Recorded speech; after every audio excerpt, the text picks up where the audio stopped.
जी, बिस्मिल्लाहिर्रहमानिर्रहीम। अस्सलाम वालेकुम नाज़रीन। JTV के साथ मैं हूँ कासिम जामी। सिलसिला मूव ऑन में खुशामदीद। नाज़रीन, आज का हमारा मौजू है कि हमदर्दी की चाह ये क्या चीज़ है और इससे कैसे बचा जाए। नाज़रीन, बहुत सारे लोग इस दुनिया में ऐसे हैं जो किसी ताल्लुक़ में इन्वॉल्व हों या किसी नई मोहब्बत का शिकार हो जाएँ, तो वो लोग महबूब की तवज्जो हासिल करने के बहाने ढूँढते हैं। ऐसी सिचुएशन क्रिएट करते हैं कि उनका महबूब उनको वक़्त दे, उनको तवज्जो दे और वो उनकी तरफ अट्रैक्ट होते हुए अपने दिल की बात उनके साथ शेयर कर सकें। शुरू-शुरू में ऐसे लोग अपने महबूब के पास या जिसके साथ उसका ताल्लुक कायम होता है, उसके पास अपने जेन्युइन और असली मसाइल लेके आते हैं। फिर जब असली मसाइल उनके पास कम होने लगते हैं या उनके पास उस तरह की वो नौयत ज़ाती मसाइल, ख़ानदानी मसाइल, फ़ाइनेंशियली मसाइल उसकी नौयत उस तरह की नहीं रहती या वो अपने मसाइल बयान कर चुके होते हैं, तो फिर वो नकली तरह के मसाइल उसके साथ डिस्कस करना शुरू करते हैं।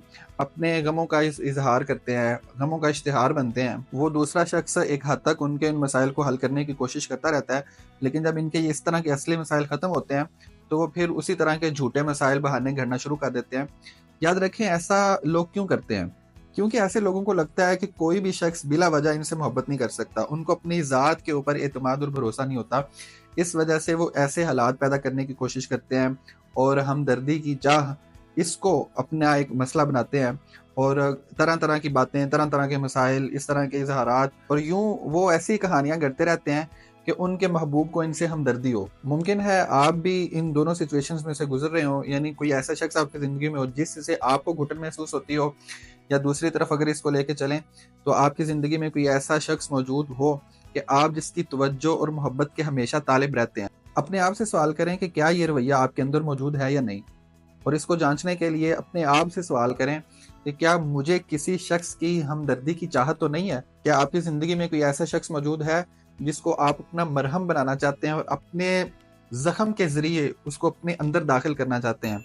तो याद रखें, ज़ख्म बदबूदार होता है, उससे घिन आती है, उससे लोग नफ़रत करते हैं। कोई भी शख्स आपका मसला, आपका गम, आपकी जो तकलीफ़ है या आपके जो एक क्रिटिकल सिचुएशन चल रही होती है, उसके ज़रिए आपके करीब कभी नहीं होगा। लोगों की ज़िंदगियों में अपने बड़े मसाइल चल रहे होते हैं। अगर कोई वक़्ती तौर पर आपको तवज्जो देता है तो ये उसकी मेहरबानी है, लेकिन हमेशा इस तरह की तवज्जो के पीछे पड़े रहना और तालिब रहना और अपने आप को किसी के पीछे रोन देना, ये बहुत ही बड़ी बेवकूफ़ी की बात है। तो नाज़रीन, साइकोलॉजी की दुनिया में इसको ट्रॉमा बॉन्डिंग कहते हैं, यानी अपने गम और तकलीफ़ के ज़रिए किसी से मोहब्बत करवाना और अपनी परेशानी की वजह से किसी को अपनी तरफ अट्रैक्ट करना और माइल करना। याद रहे, यहाँ पे ट्रॉमा बॉन्डिंग के ज़रिए ताल्लुक़ बनाने की कोशिश करने वाले 2 गलतियाँ करते हैं। पहली गलती ऐसे लोगों की लाइल्मी होती है जिन्होंने कभी कोई सेहतमंद ताल्लुक़ नहीं बनाया होता। कोई, चाहे वो दोस्ती हो, चाहे रिश्तेदारी हो, आपके अइज़ा व अक़रिबा में से हो, मोहब्बत का ताल्लुक़ हो, वो एक मुतवाज़न और सेहतमंद ताल्लुक़ नहीं कायम कर पाते। वो हमेशा हर ताल्लुक़ में से खुशी और मफ़ाद ढूँढना चाहते हैं। याद रहे, ऐसे लोग बहुत जल्द आपसे दूर हो जाते हैं, क्योंकि किसी को भी आप अपने दुखों, गमों, अपने मफ़ादात, अपने जो काम है, उसके ज़रिए बहुत ज़्यादा देर तक अपने साथ कायम नहीं रख सकते। आपने देखा होगा, शायद आपकी ज़िंदगी में भी बहुत सारे लोग ऐसे हों कि जो बहुत ज़्यादा मुस्कुराने वाले हों, उनकी ज़िंदगी में भी मसले मसाइल होते हैं। वो आपके साथ आपके ऑफ़िस में काम करने वाले कोलीग्स हो सकते हैं, आपके दोस्त अहबाब हो सकते हैं, आपके मोहल्लेदार हो सकते हैं, लेकिन वो एक सेहतमंदाना तरीके से ज़िंदगी गुज़ार रहे होते हैं और आप उनके साथ काम करके, बात करके खुशी महसूस करते हैं। इसकी वजह क्या है? इसकी वजह ये है कि वो अपने मसाइल, अपनी गम, अपने तकलीफ़ें आपके सामने शेयर नहीं करते, उनका इज़हार नहीं करते। ऐसे लोग अपनी ज़हनी सेहत का ख़्याल करते हैं और अपने अंदर के इंसान की हिफ़ाज़त करते हैं। तो अब वापस आते हैं ऐसे लोगों की तरफ जो तवज्जो के तालिब होते हैं, और वो दूसरी गलती क्या करते हैं? दूसरी गलती ऐसे लोगों से ये होती है कि वो अपने ज़ख्म के ज़रिए, अपने गम के ज़रिए अपने दिल के अंदर उनको दाखिल करना चाहते हैं और उनसे हमदर्दी बटोरना चाहते हैं।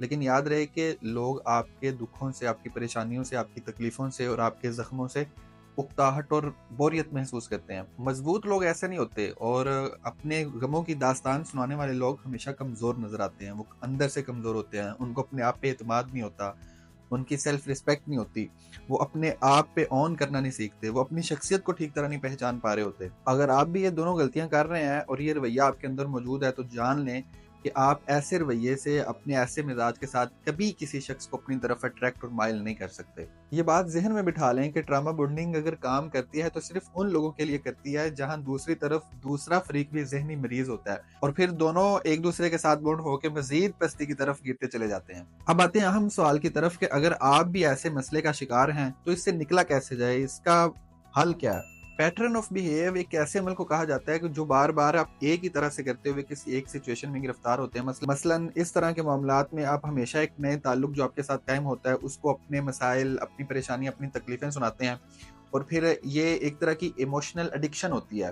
یہ کوئی محبت، یہ کوئی وفاداری، یہ کوئی تعلق میں اخلاص اور دیانت نہیں ہوتی، بلکہ یہ ایک نفسیاتی قسم کا مسئلہ ہوتا ہے جو ہمارے اندر پروان چڑھ رہا ہوتا ہے. آپ نے آج سے اس پیٹرن کو توڑنا ہے. آج سے ابتدا کریں کہ جب تک کوئی آپ سے آپ کا مسئلہ، آپ کی پریشانی نہیں پوچھے گا، بالکل نہیں بتائیں گے. اور بڑی خوبصورت بات کہ ماضی کے جو گزرے غم ہیں وہ ہر ایک کو سنانے کے لیے نہیں ہوتے، اور محبوب کو سنانے کے لیے تو بالکل بھی نہیں ہوتے.